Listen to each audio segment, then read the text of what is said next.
چې په خپل لاس ګټه وټه کوي.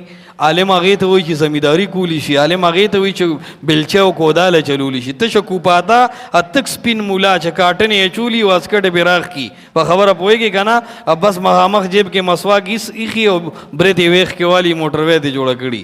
دا عالم نه دی. عالم دی ته وایي کلکي کار کسب کولی شي. الله وایي ولا تشترو بآیاتي ثمنا قلیلا، په دین به پیسې نه اخلي، هغې دپاره بزنس کوه، کاروبار کوه. دا ټول څیزونه علماو له جایز دي. مدرسې لم ټایم ورکه، مسجد لم ټایم ورکه، هغه د الله د رضا لپاره ښیه.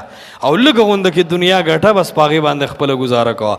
قدر به دې هم زیاتي، عزت به دې هم زیاتي، او الله به د آخرت هم ښه کړي. که نه ته چې څه وې که نه ټول عمر د راکه په حساب کې ورکه کې نه راکه کې. پخوا چې د مولا اوبو ته پرېوتی و نو یو ورته وی لاس راکه، هغه وی مرم خو راکه کې چته یم. خلکو ته دا مولا دی ده ته واله وایه، راکه مه وایه.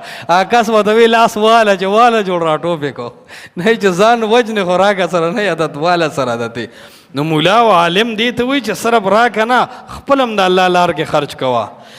ولا تشترو ما اخلی بآیاتی په مقابله د آیاتونو زما ثمنا قلیلا دنیا معمولی و ایایا فتقون او خاص زمانه ویریږئ.